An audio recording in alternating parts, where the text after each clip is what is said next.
Olá, sejam muito bem-vindos ao podcast Eu Cientista. Meu nome é Rodrigo Kucharski e esse podcast é uma extensão da revista Bioquímica Como Ela É. No episódio de hoje, a gente vai conversar com o Alex e com o Henrique. Eles têm um podcast e eles também cursaram Ciências Biológicas. Agora o Alex está no mestrado, mas sejam muito bem-vindos. E aí, galera, Obrigado. tudo certo? Tudo certo? Então tá, eu queria que vocês, não sei, vocês veem a ordem que quem vai querer começar falando e tudo mais, mas se vocês pudessem contar, assim, o que motivou vocês a entrar na biologia, o que fez com que vocês escolhessem pelo curso, e, bom, começar a contar um pouco da trajetória aí. E aí, quer começar, Rick? Pode começar. Pode fazer as honras, tu que é mais velho, tu que já é mestrando. E a ordem alfabética também, eu sempre sou então tudo bem. Começar é muito estranho dizer por onde eu comecei, porque eu não sei da onde eu comecei, assim, tipo, onde que eu decidi que eu ia para uma área científica, assim, porque minha mãe não tem nada a ver com formação acadêmica, ela não é formada em nada, meu pai também não, e aí foi aquela coisa de vestibular, assim, e tá, o que eu escolho, tem tantos cursos que parecem legais, e aí eu meio que escolhi biologia porque eu gostava muito de ciência, mas é mais de ciência no estilo, assim, gostava de consumir coisas de ciência. E aí Desculpa te interromper, mas que tipo que tu consumia que fez isso, assim? Tipo, não... Cara, eu já parei para pensar sobre isso, assim, porque por que eu cheguei nessa área se ninguém me influenciou? Eu fiquei refletindo um tempo atrás. E eu vou culpar o Dexter, o desenho, e vou culpar a Jimmy Neutron, que eram os desenhos que eu mais gostava e tinham a ver muito com ciência. Pô, é engraçado. Dexter eu até não assistia tanto, mas Jimmy Neutron eu lembro que eu assistia muito e achava muito tri também. Eu gostava. Aí, meu. Se a gente for para esse lado, tem que ter alguma influência forte nisso. E certamente os desenhos influenciaram a gente, eu tenho certeza. Tipo, eu não sou da época de Mundo de Bikman. Todo mundo fala do Mundo de Bikman e tal, mas eu não assisti, né? Então, não foi, no meu caso, não foi Mundo de Bikman. Mas eu acho que esses desenhos influenciaram muito, porque com certeza eram os que eu mais gostava. E aí, sei lá, daí meio que eu fui tentar alguma coisa a ver com ciência. Eu tava em física ou biologia, assim, a ideia. Porque as duas coisas era meio que a ideia de tentar entender como que o mundo funciona, assim, e sei lá, eu era curioso, assim. Mas daí eu acho que o ponto de decisão foi qual curso que eu posso escolher que eu posso fazer alguma coisa que eu me sinta bem fazendo. Assim. Aquela coisa de todo mundo quer mudar o mundo, sabe? E aí eu achei que biologia eu tinha mais chance de tentar fazer alguma coisa que fosse relevante, assim, sabe? Não só porque eu nunca dei muita importância assim para ganhar muita grana, assim, sabe? Tipo, é importante, Mas o que tu acha, assim, tipo, em que ponto que tu enxergou essa possibilidade, essa chance de poder mudar? cara, eu sempre fui chato pra caramba, né? Minha mãe, tipo, eu enchia muito o saco dela do tipo, eu não sei, eu me influenciava muito sobre essas coisas, tipo, de cuidar do ambiente e tal. Daí eu era muito chato. Eu sempre fui assim, mãe, faz primeira, mãe, não sei o quê. Ou sei lá, qualquer coisa a ver com o ambiente, eu sempre era muito chato. Só que eu não sei de onde eu tirei esse negócio. Porque, sei lá, ninguém me influenciou nisso. Acho que eu via e eu achava que era o certo e eu sempre achava que algumas pequenas coisas que a gente podia fazer, a gente poderia melhorar as coisas na nossa vida e tudo mais, a vida do planeta e tal. E eu meio que guardei isso no meu subconsciente, assim. Daí, na hora de escolher biologia, meio que eu já estava condicionado, assim. Por sempre gostar de coisas do tipo, coisas desse tipo, assim, de, vamos cuidar do ambiente e tal. Claro que depois que eu entrei na biologia, eu já mudei um pouco a minha perspectiva, e hoje eu fiquei na biologia foi por outros motivos, eu não quero mais abraçar água. Mas digamos, um fator que me fez entrar, assim, querer achar que eu ia salvar o mundo, assim.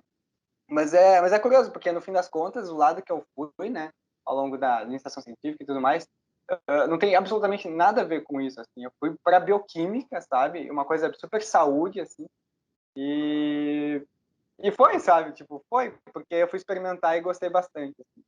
Mas eu acho que foi muito de experimentar, assim, sabe? Eu acho que é aquela coisa de, tipo, vamos ver o que vai acontecer, vamos indo para os laboratórios. Eu não consigo dizer que hoje eu sou um mestrando em bioquímica porque alguma coisa me levou para esse caminho científico, assim. Meio que a faculdade isso é muito legal, para quem está pensando em seguir carreira científica. A faculdade, principalmente a pública, ela tem várias possibilidades que ela te dá de experimentar, né? Tem muitos laboratórios para te experimentar. Então, o tesão da coisa é, te joga em todos que tu puder. Eu consegui experimentar 2, mas eu tentei experimentar de outras formas, tipo, pegar disciplinas eletivas só para experimentar, ver como é que é. Acho que a grande magia da coisa é experimentando. E nessas aí eu acabei experimentando a tal da bioquímica, já na disciplina lá, e o coraçãozinho bateu forte. Daí eu fiquei por aí. Então, para ti também meio que despertou esse interesse assim, pela bioquímica na cadeira com o Zé, na bioquímica 1. Absolutamente. A gente fala Zé, mas também assim, é o Zé Cláudio Fonseca, ele trabalha lá no departamento de bioquímica na URGS, então só para pontuar também. E tu, Henrique, como é que foi contigo? Então, comigo começou relativamente cedo essa história, porque o meu pai ele também é formado em biologia pela URGS também. E assim, nem tanto assim pelo trampo do meu pai, assim, quando eu era novo, porque ele não trabalhava na área, né? Mas uma vez que ele se formou ali, passou uns anos, ele passou no concurso para ir trabalhar pro IBAMA, lá na Amazônia. E daí, basicamente, eu fui com 6 anos para morar na Amazônia. Eu passei a minha infância toda lá, assim. E daí, como eu acompanhava. Como assim, mano? Tu morou um tempo lá? Eu morei dos meus Como é que foi 5 essa para 6 experiência? anos. Tipo, Ah, meu, foi muito legal, assim, foi muito legal. Tipo, dos meus 5 para 6 anos, assim, até uns 12, mais ou menos, eu morei em Ji-Paraná, Rondônia. E, cara, é assim, é fantástico, assim, sabe? Tipo, o lance de, tipo, meu, tu acorda de manhã cedo, tu olha pela janela e daí tem um coqueiro e tem, sei lá, tem um tucano-toco, tá ligado? Encostado ali. Aí outro dia tu para e daí, sei lá, em cima de uma árvore tem um bando de arara, tá ligado? E esse tipo de coisa é muito comum pra lá, muito comum. E além desse contato íntimo que eu conseguia ter com essa fauna da Amazônia dentro da cidade mesmo, que eu morava numa das maiores cidades do estado lá, eu ainda tinha as oportunidades de ir a campo, porque meu pai trabalhava numa reserva biológica, e daí poder, tipo, enxergar os bichos mais de perto ainda. E via macaco-aranha, vi um outro felídeo, assim, sabe? Tipo, meu, foi realmente muito interessante. E eu acho que isso foi uma coisa que acabou martelando muito na minha cabeça desde cedo, assim, sabe? Tipo, vou fazer biologia, porque olha como é legal. Eu via também a questão do como meu pai era feliz fazendo o que ele fazia. E para mim, então, acho que nunca teve um momento de decisão, assim, sabe? Tipo, eu vou fazer biologia.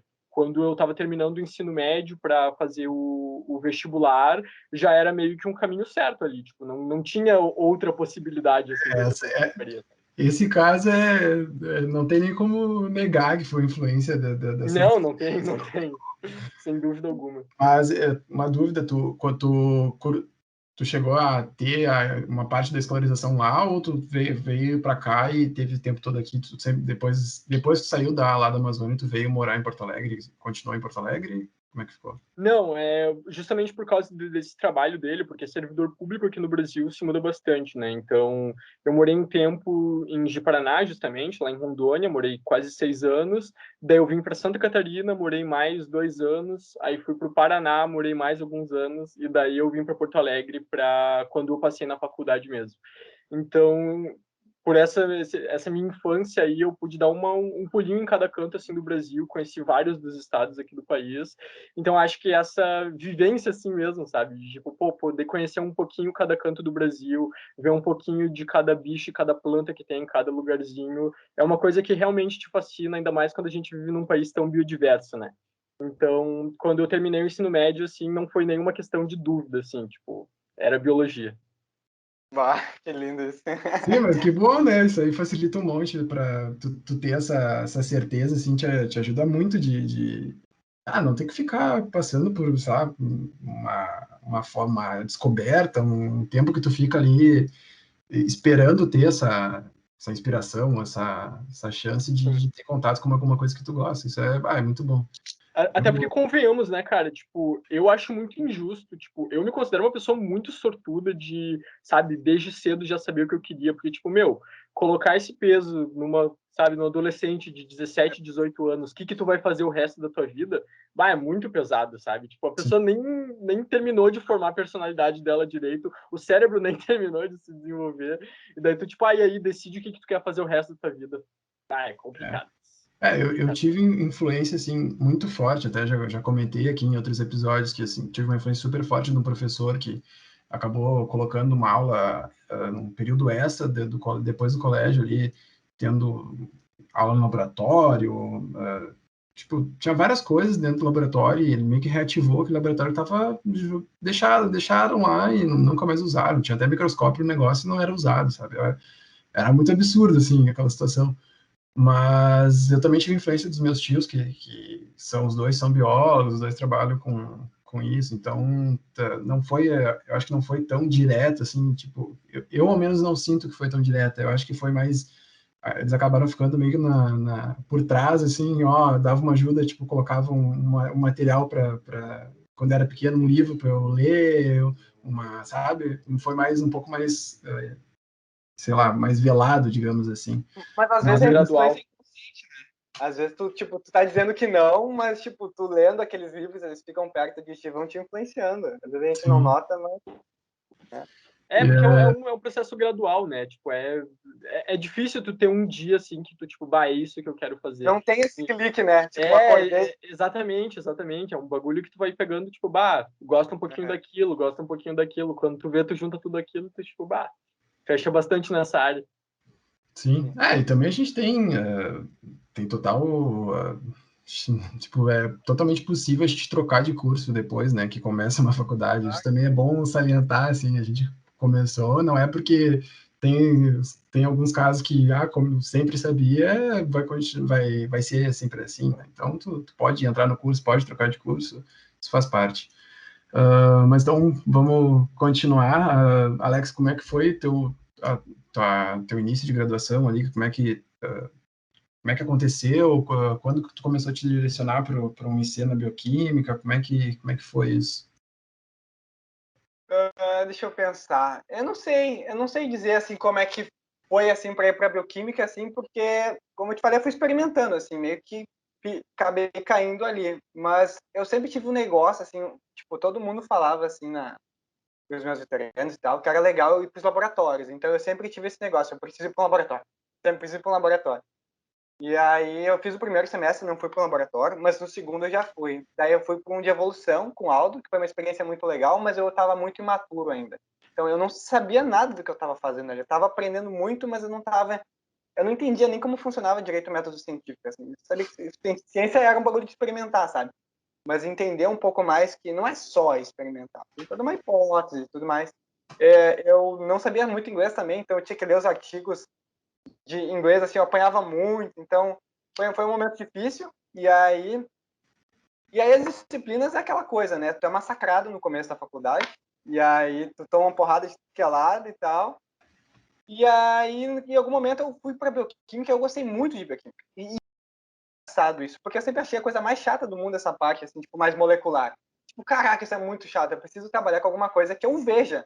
Só que daí quando eu fiz a disciplina e eu comecei a ver como que a bioquímica ela tem uma aplicação fantástica na nossa vida, assim, tipo, como tudo é bioquímica na real. Quando tu começa a entender algumas coisas e aquilo clica na tua cabeça, tipo, caraca, agora sabendo que eu sei, eu consigo entender melhor outra coisa.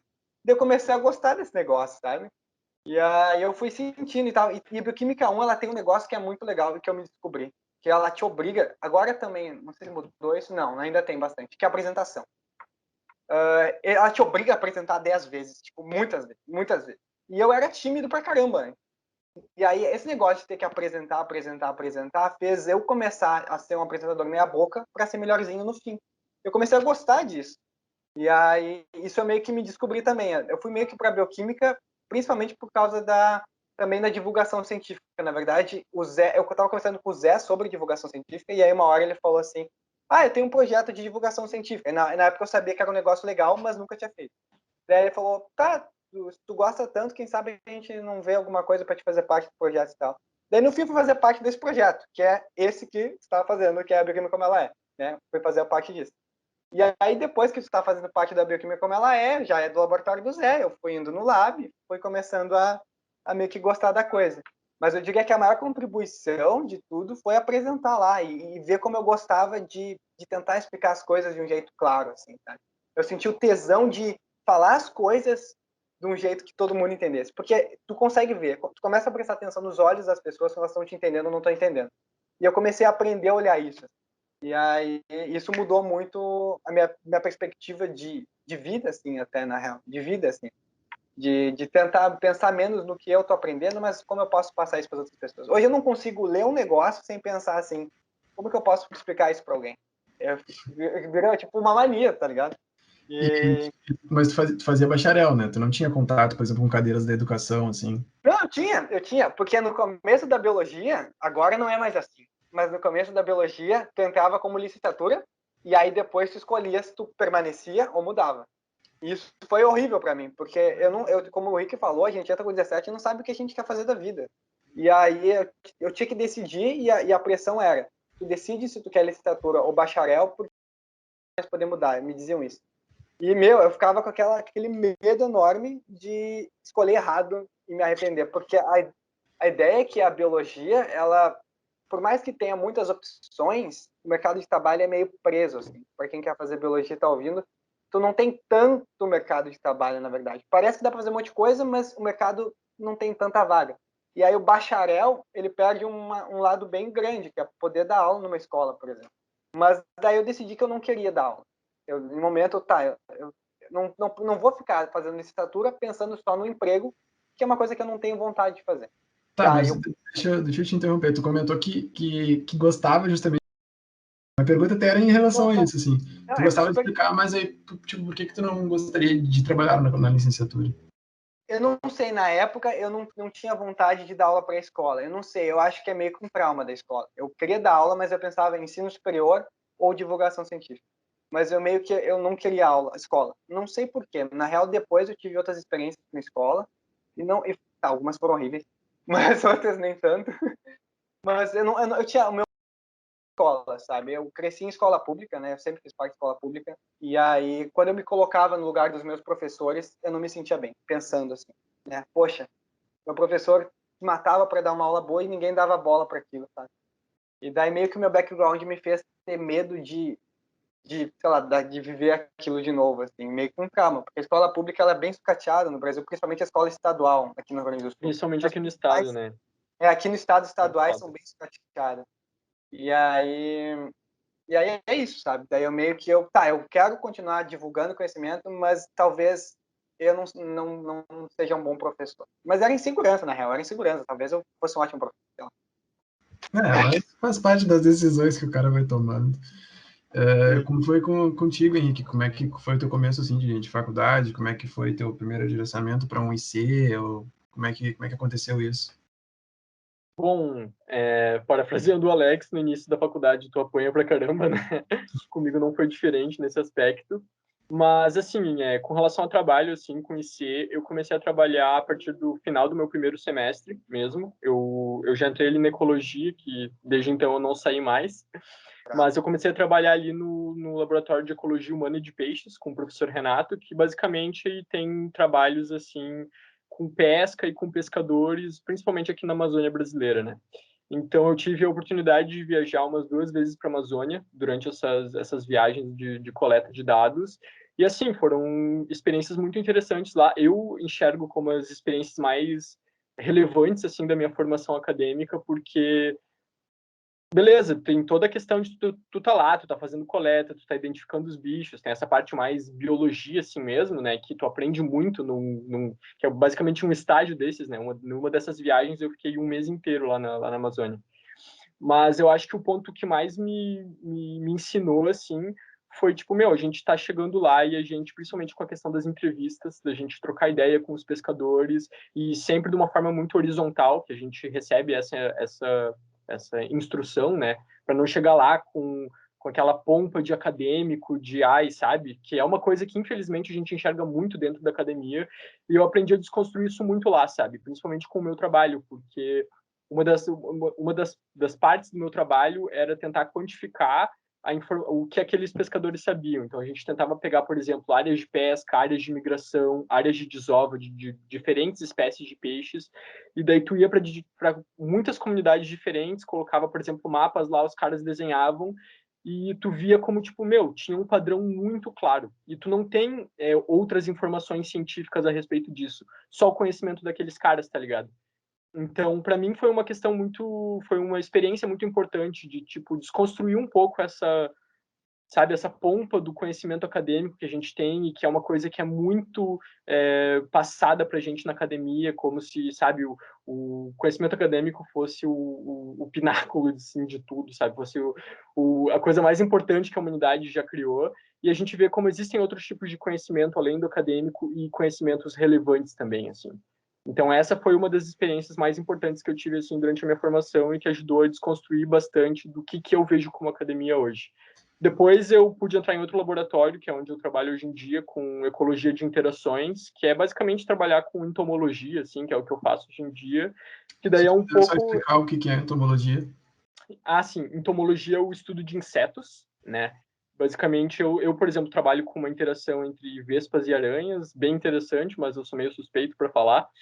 Mas foi uma outra experiência também, porque se na minha primeira experiência como IC era aquele negócio muito conversar com as pessoas e trocar aquelas informações e ser um negócio construtivo dessa forma, quando eu passei para esse outro laboratório foi um negócio tipo, eu tinha o meu projeto de pesquisa, eu ia fazia sozinho, e são formas diferentes de fazer ciência, ambas são muito legais, mas não vou mentir que eu sinto um pouco de falta da primeira também, enfim, todas as questões de interação com outras pessoas, que eu acho que é muito relevante, assim. Uma dúvida que me ficou, assim, dessa experiência, da primeira experiência que tu comentou do IC, como é que tu lidou com isso? Tudo bem que tu tinha um suporte em casa, mas como é que tu lidou com essa situação de tu ficar afastado durante um período, de tu tá, querendo ou não, deixando as cadeiras, né, que tu estava fazendo do semestre, como é que tu lidou com essa situação? Porque provavelmente tu precisaria de um atestado, e como é que ficava o teu ano letivo ali, como é que ficava isso, sabe? Tá, vamos entrar num momento meio desabafo aqui, então, para contar o que eu passei. Mas, assim, não foi nem um pouco fácil, porque eu tive alguns problemas no início da graduação, porque eu entrei no primeiro ano de SISU da URGS, então deu um monte de confusão. Era para eu começar no primeiro semestre, tive que começar no segundo, tive que trancar o primeiro semestre por questão, enfim, de burocracias da URGS, sabe? E basicamente eu tinha um ordenamento muito ruim. O ordenamento é a ordenação para a gente poder pegar as disciplinas aqui na biologia, né? E eu tinha um ordenamento muito ruim, era muito difícil para eu pegar as cadeiras. E naquele semestre, assim, tinha dado sorte, conseguido pegar todas as cadeiras que eu precisava. Aí fiquei sabendo desse negócio. Aí eu fui conversar com as minhas professoras e daí duas delas simplesmente me disseram: "Bah, se tu for nessa viagem, a gente vai te rodar na cadeira." E daí eu fiquei naquela, né? Tipo, pô, por um lado, pode ser uma das experiências mais interessantes que eu vou ter na minha graduação inteira. Por outro lado, eu não posso me dar o luxo de rodar numa disciplina com ordenamento desses que eu tenho. Aí eu meio que apelei para a direção, sabe? Tipo, entrei com um processo no Decord e falei, vou participar de uma viagem de pesquisa, vou utilizar os dados para o meu SIC, que é o Salão de Iniciação Científica que a gente tem na universidade, preciso ir, não sei o quê, e daí os caras simplesmente lançaram no sistema que eu tinha 30 dias abonado. Aí as professoras vieram reclamar comigo depois, mas eu meio que fiz aquela, tipo, o que eu vou fazer, né? Tá lá abonado. Mas foi assim que eu consegui. Sim, mas E mesmo quase que não deu certo. tu conseguiu atender, por exemplo, as demandas de prova, essas coisas assim, tu conseguiu tranquilo. No fim das contas, eu nem acabei tendo esse problema, porque depois de passar por toda essa burocracia para conseguir fazer esse negócio, eu viajei, passou 2 dias da viagem e começou a ocupação, que a gente teve em 2016. Então, no fim, eu não perdi nenhuma aula. Assim. Quando eu voltei, eles estavam recém começando as aulas, então acho que eu perdi 3 ou 4 dias de aula, mesmo ficando um mês na Amazônia. Foi, assim, uma coincidência muito fortuita, assim, para eu não perder aulas. No fim das contas, então, deu tudo certo. Deu tudo certo. Bom, vamos voltando agora. Alex, como é que foi? Como é que depois que tu entrou na bioquímica, isso para mim também é uma forma de conhecer também um pouco do próprio projeto que eu tô agora, conhecer um pouco mais de como era antes, sabe? Então, como é que foi trabalhar na bioquímica como ela é? O que tu fazia? O que acontecia? Então, o projeto no começo era bem diferente, na verdade. Ele tinha umas pegadas diferentes, mas a gente fez algumas coisas O primeiro que eu me lembro eram alguns textos que a gente escreveu, então tinha esse foco de produzir conteúdo para a bioquímica como ela é. E aí foi legal porque é o primeiro desafio que eu tive, assim, de, ok, eu tenho que escrever pensando em pessoas que não são da minha área para entender. E aí foi bem legal esse desafio, na verdade, né? E aí tinha muito isso, daí tinha essa coisa de se reunir, fazer material. Parte do trabalho também era fazer divulgação científica em escolas. Então, acho que foi o primeiro desafio, acho meu, de ter contato com crianças mesmo, nessa posição mais de professor, entre aspas, né? Então, a gente fazia alguns materiais para fazer, tipo, oficinas na escola e tal. E teve uma parte também que a gente fez um conteúdo da Semana Acadêmica da Biologia, né? Que a gente tem a Semana Acadêmica e naquela semana a gente tinha gravações, então a gente editou os vídeos e fez um materialzinho legal para a revista. Mas isso foi legal, porque a gente fez um pouco de cada coisa, né? No tempo que eu fiquei lá, eu fiz um pouco de edição de vídeo, fiz um pouco de divulgação em escola, tipo, pessoa a pessoa, sabe? Isso é uma divulgação científica que é mais desafiadora, né? Porque uma coisa é tu fazer um material que tu bota na internet, a outra é que tu tá cara a cara com a pessoa e tem que entreter as pessoas. E criança também é difícil, assim, tu fazer um experimento, fazer uma coisa que engaje ela com a ciência, mostrar que o experimento pode ser legal e tal. E aí foi bem multidisciplinar, assim, a minha experiência. Então, foi bem legal, assim, para ver, para te desafiar, assim, do tipo, tá, se tu gosta mesmo, vamos fazer um pouco de cada coisa e vamos ver se é esse o teu lado. E daí eu curti, assim, deu para aprender muito, me desenvolver muito. A gente até tem ainda algumas atividades que tem agora não, né? Porque pela questão da pandemia, mas a gente estava com um projeto em andamento numa escola aqui em Porto Alegre e eu senti, assim, bem isso que tu comentou da diferença do material que tu produz, que não é o cara a cara, sabe? Então, quando tu tá ali, tu bota, por exemplo, sei lá, botou um vídeo e o vídeo não é compatível com a idade da criança. Tu botou, a criança já tá mais madura, já tá mais... tem mais idade, tu botou um vídeo para uma idade menor. Ela olha para aquilo e fica, tipo, meio que emburrada, assim, fica, sabe? Sim. Fica incomodada com aquela situação. Por que tu tá me tratando dessa forma?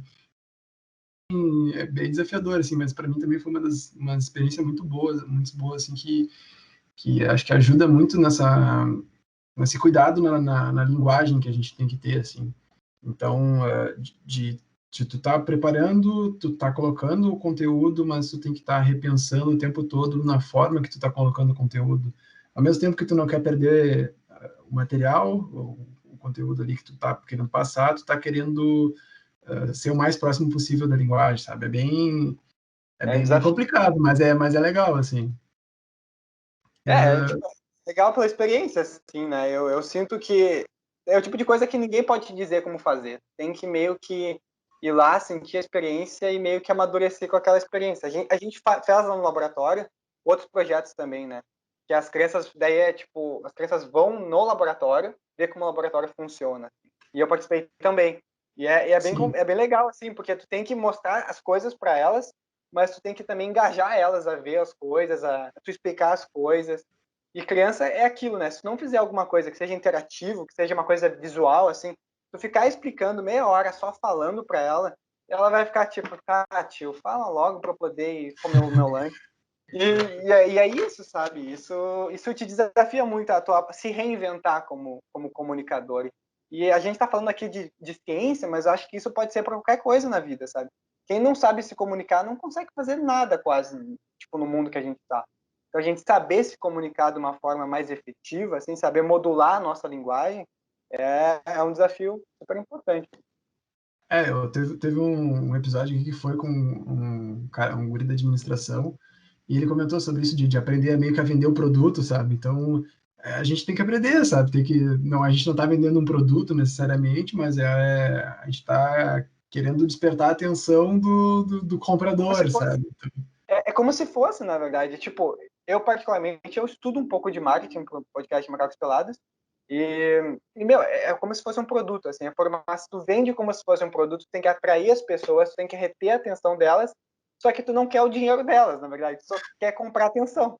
É basicamente isso. Bom, tu tem o teu mestrado, o Zé comentou mais ou menos comigo que tu teve um projeto agora para poder explicar que era para fora. Desculpa, eu também não só de desconhecimento, mas como é que foi isso? Para onde que foi? Como que foi isso? Eu acho que tu tá falando de um concurso que eu participei, eu acho. Que é Eu acho que de foi isso. comunicação, né? Tá. Isso. Femilab provavelmente deve ter gente da biologia que está ouvindo e da ciência. Eu recomendo muito que quem está ouvindo pesquise sobre o Femilab. Femilab é um concurso, é o maior concurso de divulgação científica do mundo, né?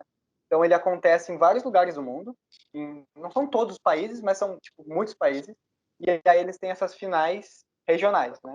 Então, por exemplo, aqui no Brasil, cada um mandou seus vídeos e tu tinha que falar de um tema científico, qualquer tema científico que tivesse a ver com ciência, em 2 minutos.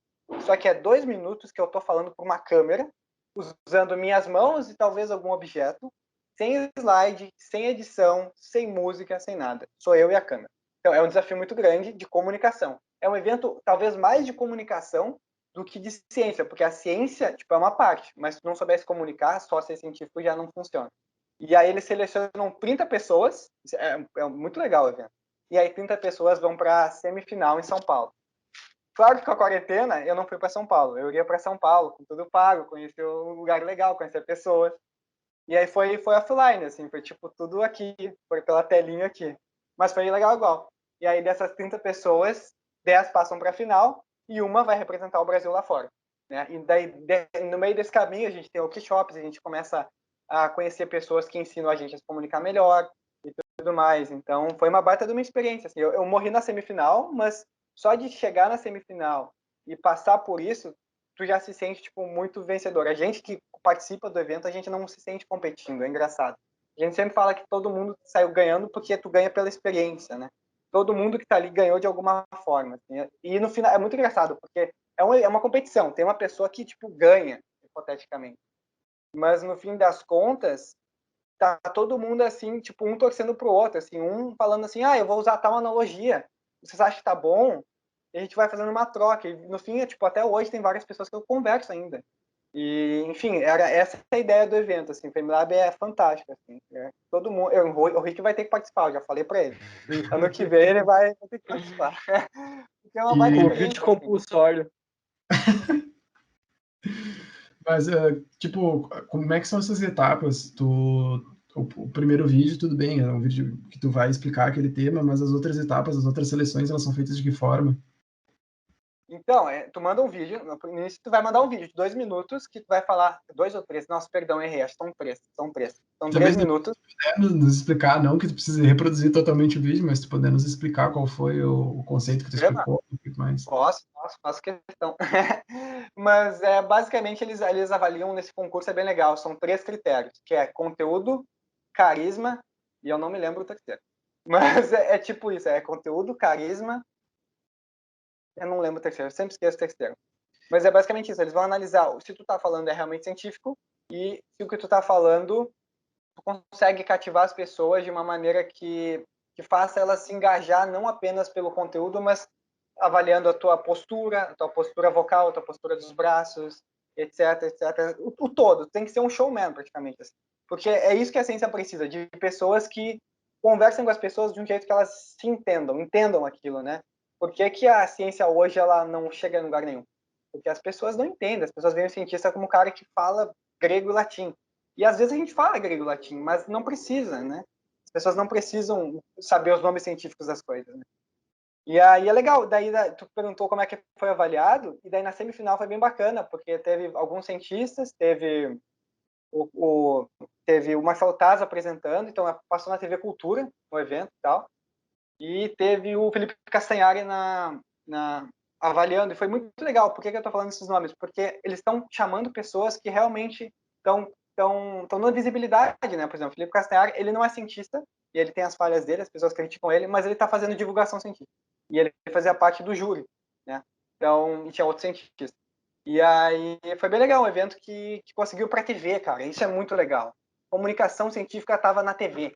Isso é um avanço muito grande, assim, porque às vezes a gente está na TV, mas é coisas mais entretenimento, né? E daí, nesse caso, a gente conseguiu chegar na TV no evento que era, tipo, tinha 30 cientistas falando de ciência de verdade. E foi muito lindo. A minha apresentação, eu meio que falei do meu mestrado, na verdade. Eu peguei e eu fiz uma analogia que eu gostei bastante, demorei muito para fazer, que o nosso cérebro ele é mais ou menos que nem um bolo, né? Essa é a minha analogia. Eu não vou apresentar ela, mas ele é mais ou menos que nem um bolo. Porque se tu bota um bolo no forno e tu abre ele antes da hora, ele não vai crescer direito, né? Ele abatuma, né? E daí fica aquele bolo que tá com os mesmos ingredientes, mas alguma coisa da estrutura dele tá errada. E aí o nosso cérebro é mais ou menos assim. A gente tem, durante o crescimento do cérebro, né, o neurodesenvolvimento, que a gente chama, ele é muito sensível. É nesse momento que a gente está lá na barriga da nossa mãe ou nas primeiras infâncias, que se tu mexer naquele crescimento daquele bolo, que é o teu cérebro, aí as coisas podem sair meio errado. Por que eu estou falando isso? Porque a gente tem exposição, por exemplo, do álcool, que é super grave. A gente tem, por exemplo, carência de vitaminas. Isso pode fazer uma má formação do cérebro. E a gente tem um problema muito grave hoje que tu não vê muito falar, que é o mercúrio. Né? O mercúrio hoje está andando pelas veias do Brasil, cara, que é os rios, né? Principalmente na região amazônica. E aí é um problema que não se ouve falar. E aí eu meio que fiz essa analogia para mostrar que tem o mercúrio que está atrapalhando o crescimento desse bolo lá nas populações ribeirinhas. Esse bolo é o nosso cérebro. Né? As pessoas que são mais sensíveis, que são os jovens, estão contaminados com mercúrio hoje, que é culpa da mineração ilegal do ouro na Amazônia. É um baita de um problema que agora há pouco saiu um estudo bem importante, assim, com novas populações foram estudadas de indígenas, com níveis altíssimos de mercúrio, crianças com problemas já de atenção, de coordenação. E eu quis dar esse gancho, assim. Eu pensei, poxa, tem a oportunidade de falar de um conceito científico de um jeito que as pessoas entendam, mas eu queria também dar um toque social.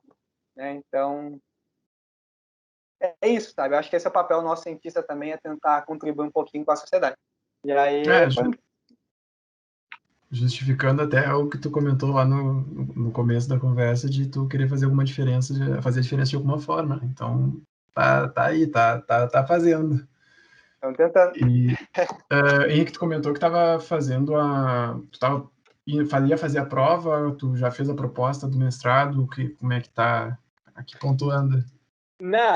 Agora eu tô esperando, porque hoje recém saiu o edital, então, enfim, tô no aguardo aí, tô em fase de terminar o TCC agora, aí já me formar agora, pouco antes da metade do próximo ano, mas daí para poder realmente entrar no mestrado, aguardando. Vamos dar. Mas eu queria bater num ponto, na real, do que tu estava falando agora, Alex, dessa questão do papel social do cientista, né? Que eu acho que, enfim, a divulgação científica, como a gente estava conversando, é uma coisa que tem surgido com um pouco mais de força, né, nos últimos anos, mas, sendo sincero, assim, me surpreende um pouco de que isso não seja tratado com a seriedade que deveria ser tratada dentro da academia.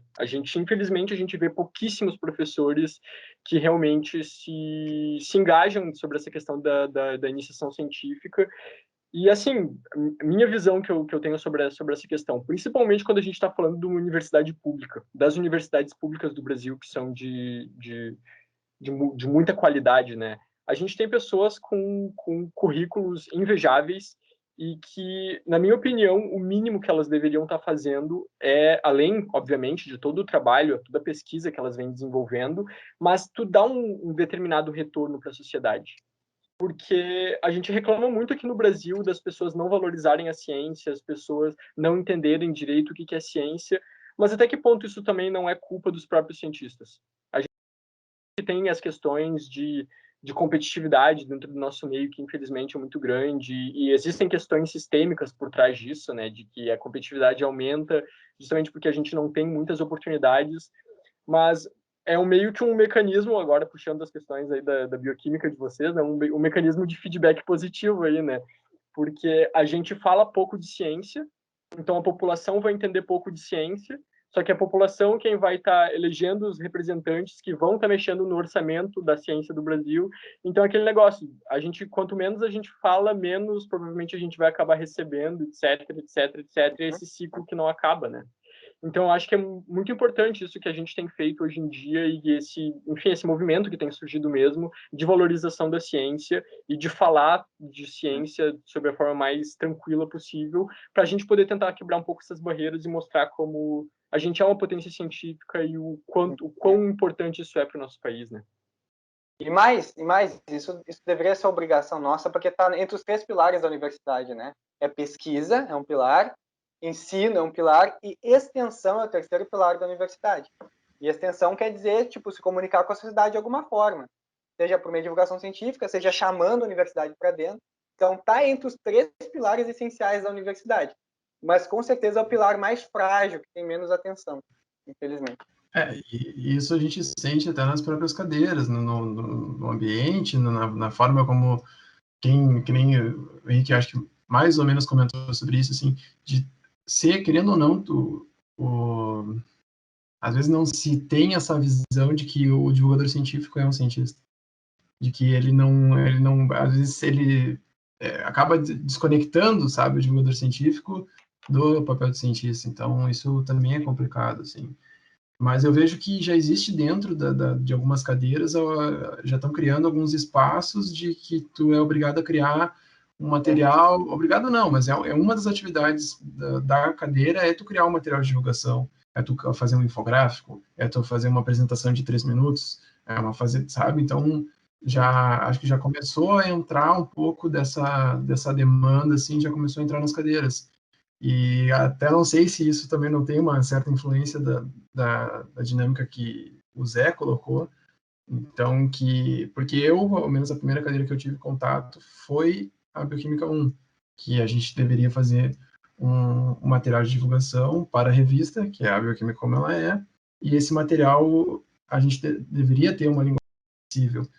E eu já comecei a ver isso em outras cadeiras, cadeira de zoologia de vertebrados, cadeira Bioquímica 2, então eu já enxergo alguma certa uma mudança assim que é positiva, sabe? Eu já fico um pouco mais tranquilo, não que isso seja só o que a gente precisa, mas a gente precisa de mais, mas mesmo assim já fico feliz assim. Tu tinha comentado sobre o Henrique tinha comentado sobre o teu trabalho com as vespas. Conta então pra gente como é o que é, fala então dessa relação que tu já tinha dito que era suspeito para falar, então fale. Então, eu trabalho com uma interação que é basicamente, eu trabalho com vespas solitárias, né? Então, são aquelas vespas que não vão formar colmeias nem nada, e basicamente são vespas que predam aranhas. Então, a vespa vai lá, vai procurar uma aranha no ambiente que ela tiver, enfim, existindo, dela vai paralisar essa aranha com o ferrão dela, mas a aranha não vai morrer, a aranha só vai ficar paralisada. Dela vai carregar essa aranha para dentro de um ninhozinho, né? E dela vai juntar várias aranhas lá que ela tá paralisando. E daí, quando ela junta, sei lá, 10, 15 aranhas, ela coloca o ovinho dela sobre uma das aranhas e fecha. E daí ela vai lá, faz isso, continua, e daí depois fecha de novo. Ela fecha as células com barro, assim mesmo, né? Isso que eu ia perguntar. E, tipo, por que ela coloca ali? Por que ela fecha e fecha o que, no caso? Agora tu já respondeu. Na verdade, a metodologia que a gente utiliza para pegar esses bichos é uma metodologia que facilita muito, que a gente utiliza ninhos armadilha, que basicamente são pedacinhos de bambu fechados em um lado e com o outro lado oco. E daí essas vespas, elas naturalmente nidificam em cavidades pré-existentes, né? Então, quando tu coloca esses ninhozinhos, elas vão lá, vão ver, tipo, olha aqui o negócio prontinho para eu usar, vou usar isso aqui mesmo. E daí é uma coisa que facilita bastante para tu fazer as coletas, né? Então ela vai lá, ela coloca todas as aranhas dentro, coloca a larvinha dela ali do ovo, fecha aquela célula, enche mais um monte de aranha e repete o processo. E daí basicamente o que eu faço? Depois que ela vai lá e que ela, enfim, completa esse ninho, eu levo esse ninho para o laboratório, eu identifico aquelas aranhas a nível de família, a nível de gênero, vejo o que consigo fazer. E depois que eu identifiquei, eu coloco todas as aranhas de volta e deixo a larva terminar de se desenvolver. Então a larva vai lá, vai continuar comendo os bichinhos até ela sair como uma vespa adulta. E daí eu construo basicamente redes de interação entre espécies de vespas e espécies de aranha. E baseado muito no modo de vida de cada uma dessas aranhas, eu consigo hipotetizar provavelmente onde que essa vespa está indo capturar cada tipo de aranha. E é legal, assim, tipo, essa interação que eu trabalho, ela é uma interação muito acadêmica, porque a gente não enxerga tanto, digamos, um uso social que a gente poderia ter para isso, um uso dentro da nossa sociedade, mas existem outras espécies de vespas que utilizam basicamente o mesmo mecanismo, mas que se alimentam, por exemplo, de pragas agrícolas. Então, E como em pragas agrícolas, em geral, tu tem uma biomassa muito grande dessas pragas, existe toda uma pesquisa de que se tu instalar postes onde essas vespas possam nidificar, elas vão meio que limpar todas aquelas pragas agrícolas, potencialmente diminuindo a necessidade de agrotóxicos ou até eliminando. Então, eu estou meio que entrando nesse mundo agora para tentar aprender um pouco mais, mas eu pretendo um dia na minha carreira levar isso para esse lado um pouco mais ecológico, assim, sabe? Tipo, até que ponto a gente pode produzir alimentos, seja em sistemas agroecológicos ou seja em monocultura mesmo, com uma menor utilização de agrotóxicos ou de herbicidas, pesticidas, em razão desses bichinhos que estão ali literalmente fazendo a limpeza das lavouras, né?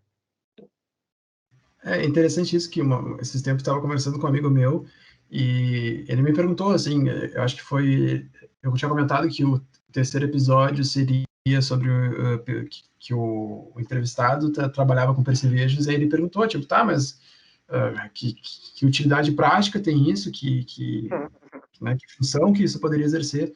E eu acho isso interessante, sabe? Que nem tu comentou, a gente ainda não linkou exatamente as duas coisas, mas existem casos que pode acontecer. Então, essa pesquisa que a gente faz, o conhecimento, ele nunca é demais, sabe? A gente sempre precisa que tenha alguém pesquisando, sempre precisa que tenha alguém achando sei lá, novas interações, novos seres vivos, para que a gente possa conhecer e que em algum momento tu consiga usar aquele conhecimento de uma nova forma, sabe? Então, é muito importante a gente também entender que não é porque não tem uma utilidade prática agora que não vai ter depois. Pô, me diz se em algum momento tu consegue fazer esse link que tu comentou de conseguir usar as vespas para poder segurar uma praga. Provavelmente vai ser muito mais barato a utilização.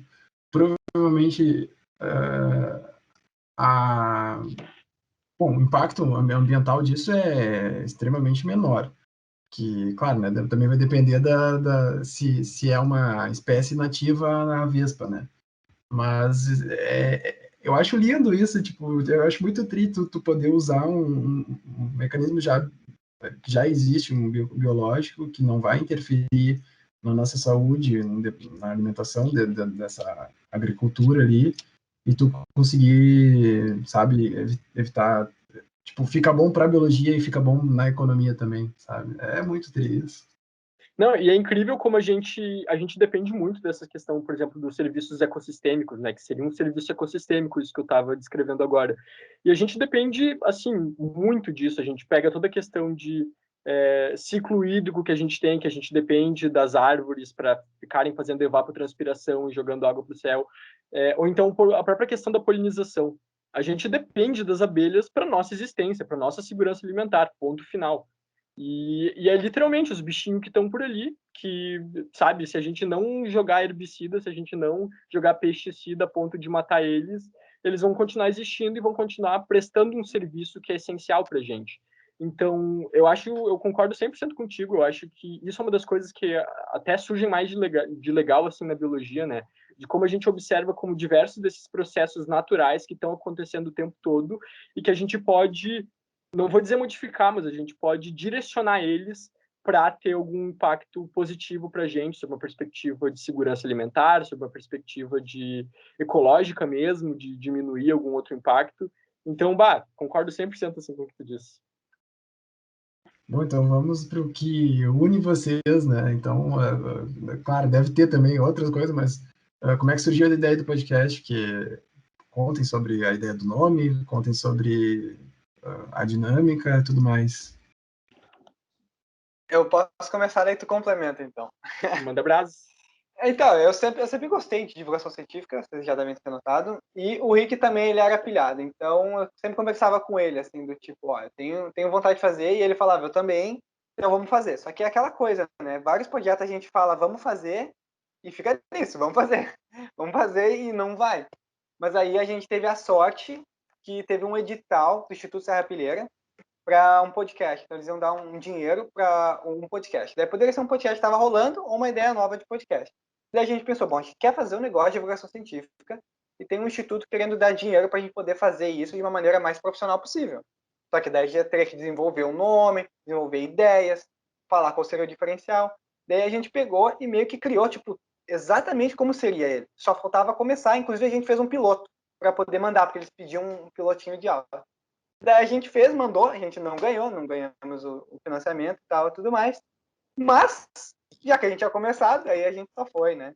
E aí a gente começou a tocar ficha nesse projeto, que é um projeto que é relativamente ambicioso, a gente quer falar um pouco de biologia, mas ao mesmo tempo a gente quer falar um pouquinho de conservação também, mostrar sempre de uma maneira que não seja tão... As pessoas associam conservação de um jeito chato, né? Então, Lá vem o eco chato. Lá vem o eco chato. A gente quer mostrar que conservar as coisas tipo, não é chato. Tem uma maneira de falar disso de uma maneira chata, com certeza tem, mas tem um jeito de falar isso que eu vou te mostrar que é divertido. Então, todo episódio a gente vai falar alguma coisa de conservação do meio ambiente, mas de um jeito interessante. Por exemplo, serviços ecossistêmicos que o Rick falou. Então, a gente consegue mostrar para as pessoas que, olha, se eu cuidar disso aqui, tem um efeito aqui. E olha só como isso é importante, sabe? Pô, aquele insetozinho que tu acha que é um inseto, uma praga lá, talvez ele não seja uma praga nesse contexto. Talvez ele possa ser utilizado de outra forma e tudo mais. Então, a gente começa a mostrar que esse ecossistema está totalmente relacionado e tudo mais. Então, essa ideia ambiciosa de mostrar para as pessoas que a gente é um bicho, né? A gente é um bicho. Esse é o ponto. Eu acho que esse é o nome do podcast, é isso. E aí eu vou deixar o Rick falar mais, senão eu vou falar tudo sozinho. Não, justamente foi essa a nossa inspiração atrás do nome, né? De somos macacos pelados, porque de fato é o que somos. Somos primatas que perderam o pelo e que a gente tem esse hábito, né? Nós biólogos um pouco menos, mas de não se enxergar como bicho, né? Existe o ser humano e existem os animais. E daí existem as plantas, existem não sei o quê, mas o ser humano é uma coisa diferente. Então a gente tentou fazer essa brincadeira um pouco para provocar um pouco a galera, pensar um pouco a respeito disso.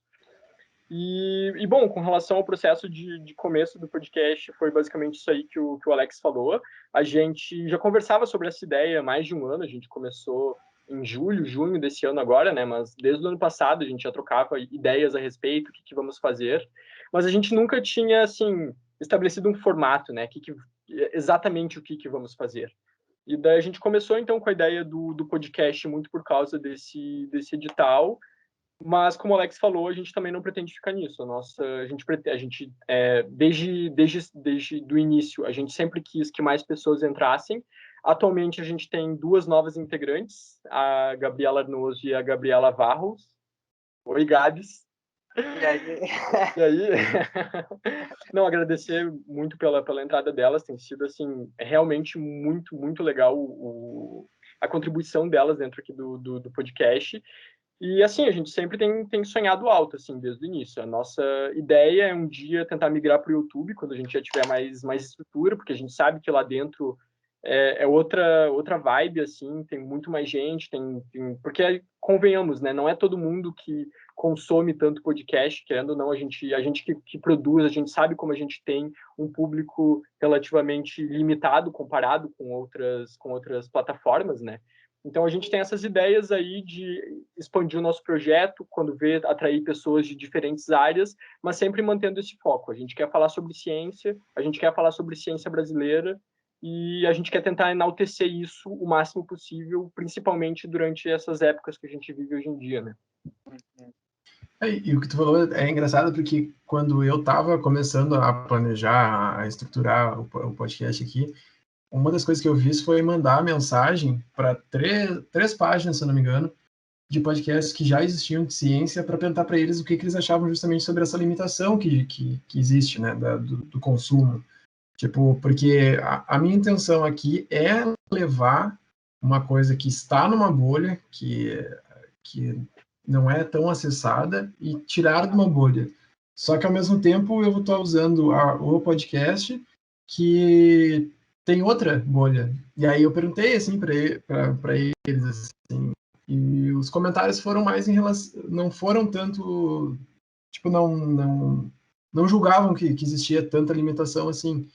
E depois, pensando sobre isso e tudo mais, eu cheguei numa, tipo, acho que eu cheguei nessa conclusão uma vez que eu estava escrevendo alguma coisa para, não sei se foi para revista e tudo mais, mas a questão de pontuação da linguagem, assim, que eu acho a comunicação aqui, claro, a limitação maior que seria a língua, né? Mas a gente conversando, essa conversa ela é mais acessível para as pessoas porque elas precisam escutar.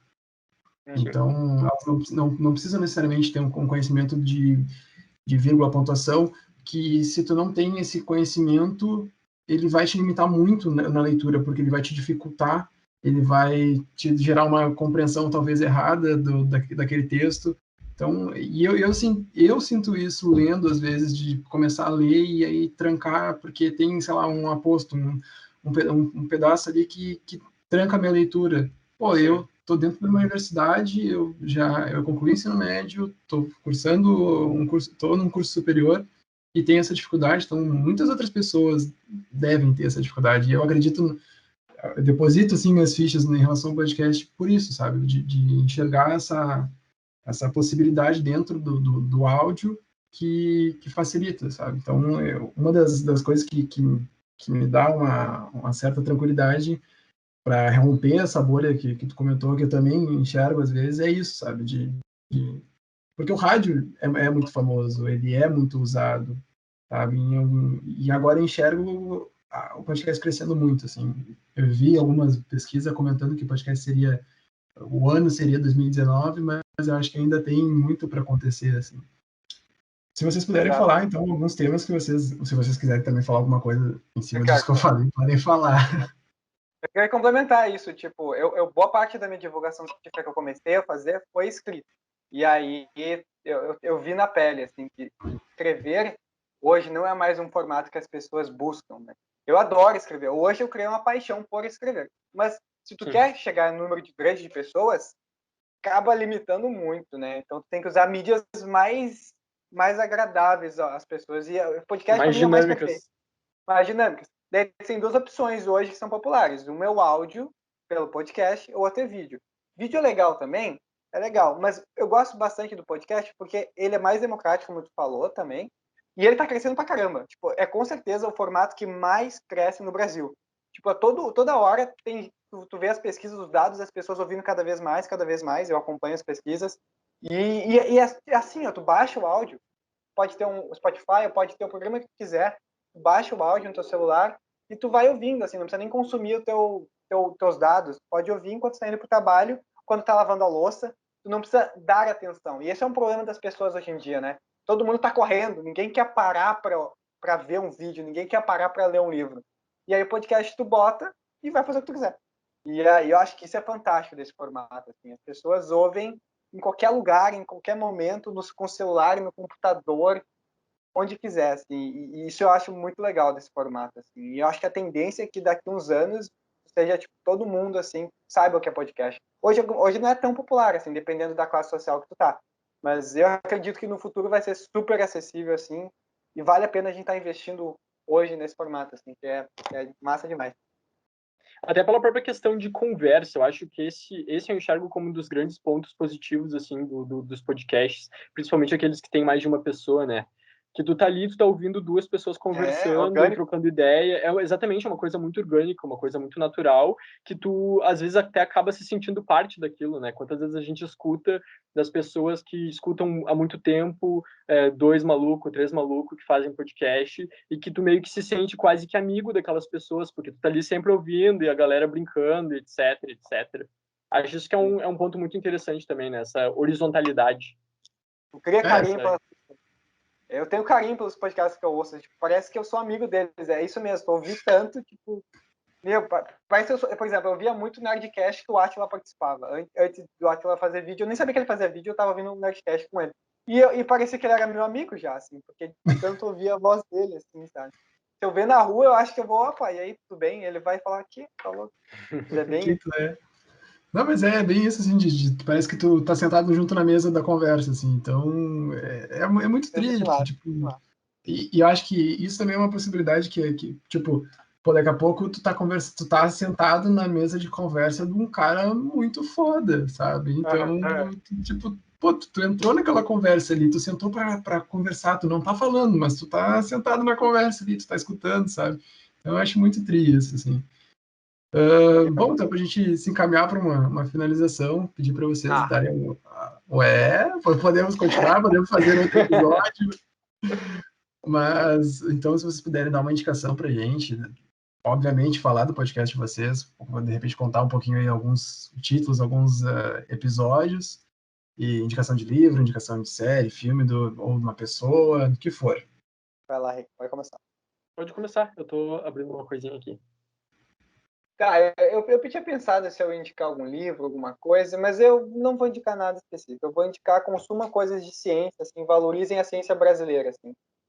Enfim, a gente tem vários autores de livros brasileiros, então eu acho que vale a pena vocês verem o que vocês gostam. Tem umas coisas que eu gosto, mas sei lá, eu não vou indicar nada em específico. Mas, enfim, consumam mais ciência, valorizem a ciência brasileira, que ela é demais, assim. Sobre o nosso podcast, se quiser dar uma chegada lá, a gente produz muito conteúdo pro Instagram, em formato de textos. Olha aí, falando de texto, tem os textinhos lá. Quem curte, mas de qualquer forma, nas postagens, as imagens geralmente são autoexplicativas. Tem gente que só vê as imagens e fica muito feliz, porque a gente tem textinhos pequenininhos nas imagens. Então, tem textinhos para quem gosta de ler, tem imagens para quem gosta de ver imagens de bichinhos fofos, e tem conteúdo de voz para quem quer ouvir a gente falando besteira.